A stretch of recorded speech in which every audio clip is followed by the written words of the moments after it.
Nos dias do rei Assuero, que governava da Índia à Etiópia, Susã brilhava com riqueza e poder, mas nem todos viviam em paz. Entre os palácios, uma jovem de coragem e beleza se preparava para um destino que mudaria tudo.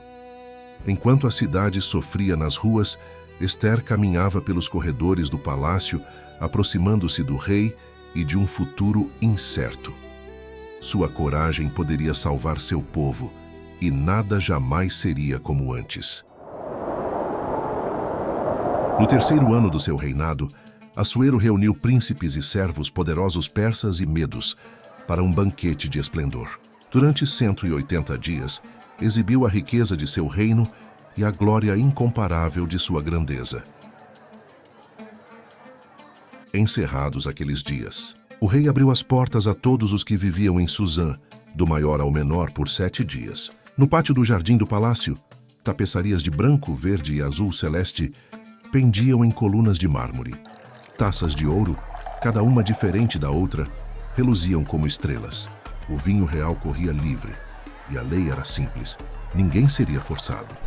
Cada convidado bebia conforme sua vontade, como se o rei tivesse decretado a liberdade da alegria. Enquanto isso, a rainha Vasti oferecia um banquete às mulheres da casa real. Bela e majestosa, ela reinava entre véus delicados e perfumes raros, cercada de damas que refletiam sua elegância. No 7º dia, alegre pelo vinho, o rei ordenou que seus 7 camareiros trouxessem a rainha Vasti coroada. Tragam a rainha Vasti coroada. Quero que todos vejam como ela é linda. Mas Vasti recusou-se a ir, e naquele instante, entre espanto e silêncio, a alegria do banquete se quebrou. A beleza do rei se turvou em fúria, e sua ira incendiou o palácio. Então o rei buscou conselho entre os sábios da lei. O que se deveria fazer à rainha, que desafiara a ordem de Assuero diante de todos? Memucã ergueu a voz. Vasti não ofendeu apenas ao rei, mas a todos os príncipes e homens do império, pois, se sua desobediência se espalhar, as mulheres desprezarão seus maridos, e a desordem reinará em todo o reino. Se bem parecer ao rei, disse Memucã, que seja escrito um edito irrevogável.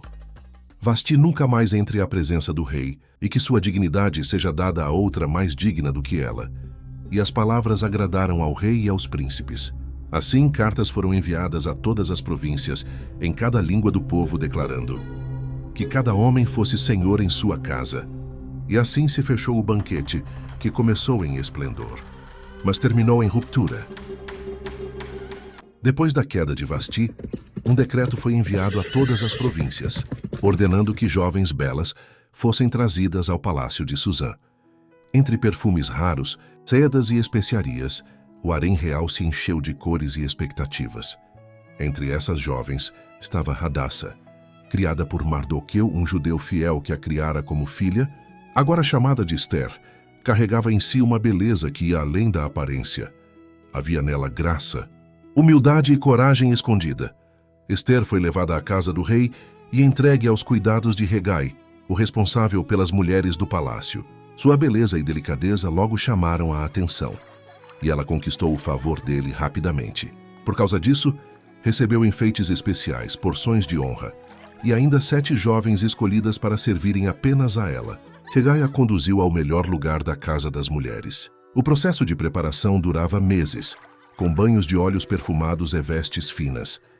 Ester foi levada à presença do rei, e quando entrou diante do rei Assuero, sua presença encheu o salão de luz. Assuero, imponente em seu trono dourado, viu em Ester algo único, e naquele instante, decidiu que ela seria rainha no lugar de Vasti. A coroa real foi colocada em sua cabeça, e o povo celebrou com um grande banquete. Assim, a história de Ester começou a ser tecida, uma história que mudaria o destino de uma nação. Mardoqueu, o homem justo que havia acolhido Ester como filha, não conseguia descansar. Todos os dias, caminhava diante do pátio da casa das mulheres, com o coração apertado e os olhos atentos, buscando notícias de Ester. Em um desses dias, Mardoqueu estava sentado à porta do rei, quando ouviu 2 guardas tramando contra a vida de Assuero. Atento e leal, ele contou tudo a Ester, que imediatamente informou o rei em nome de Mardoqueu. A traição foi investigada, confirmada e os conspiradores condenados à forca. Tudo foi registrado no livro das crônicas do reino.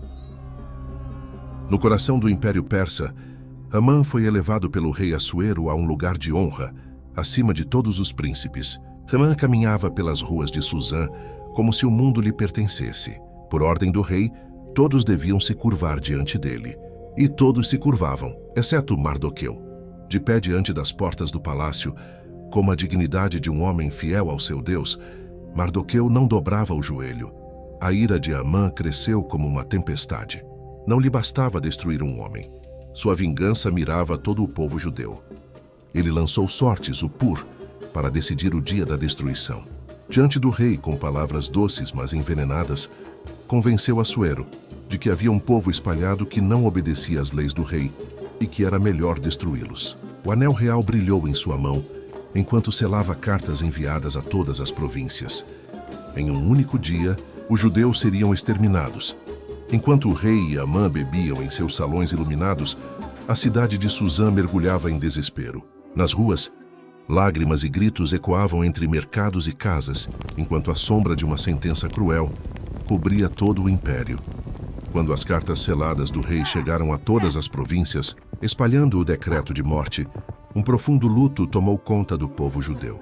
Mardoqueu rasgou suas vestes, vestiu-se de pano de saco e cobriu-se de cinzas. Com o rosto marcado pela dor e a barba coberta de pó, ele clamava pelas ruas de Suzã, ergueu a voz diante das portas do palácio, pois ali estava sua esperança, Ester. Dentro dos muros de mármore, a rainha vivia rodeada de luxo, mas seu coração apertava ao saber do desespero de seu povo. Ao receber a notícia sobre Mardoqueu, Ester ficou angustiada. Ela mandou roupas para que ele trocasse, mas ele recusou. Então enviou um mensageiro para entender o que estava acontecendo. A resposta de Mardoqueu foi dura e direta. Não pense que por estar no palácio estará segura enquanto seu povo sofre. Se você ficar em silêncio agora, o livramento virá de outra parte. Mas você e sua família sofrerão as consequências. Quem sabe se não foi justamente para este momento que você chegou a ser rainha. Ester sentiu o peso do chamado. Seu olhar refletia medo, mas também coragem nascendo dentro dela. Que ela ordenou: Ide, ajuntai todos os judeus e jejuai por mim 3 dias. Nem de dia nem de noite comam ou bebam. Eu e minhas servas também jejuaremos. Depois irei ter com o rei, ainda que não seja segundo a lei. E se perecer, pereci. A chama da esperança reacendia no meio da escuridão. No 3º dia de jejum, Ester se levantou. Seus olhos estavam cansados, mas brilhavam com uma coragem sobrenatural. Ela trocou o vestido simples de luto por suas vestes reais bordadas em ouro e pedras preciosas. Cada detalhe daquela roupa parecia carregar o peso da missão que estava para cumprir. Com passos firmes, atravessou os corredores do palácio até chegar ao pátio interior da casa do rei. O silêncio paira sobre o palácio. Ester surge no pátio, com o coração acelerado, mas com passos firmes. Ao vê-la, o rei se inclina no trono. Seus olhos se iluminam e a ira que poderia nascer se transforma em graça. Lentamente, ele ergue o cetro de ouro, símbolo de vida e poder, apontando para ela. Ester se aproxima, curva-se diante do trono e, com humildade e coragem, toca a ponta do cetro, selando um dos momentos mais decisivos da história. O que você quer, Rainha Ester? Qual é o seu pedido? Até metade do reino lhe será concedido. Se for do agrado do rei, que o rei e Amã venham ao banquete que preparei. Assim, a semente do plano começou a ser plantada. O coração da rainha estava firme, e a história da salvação do seu povo estava apenas começando.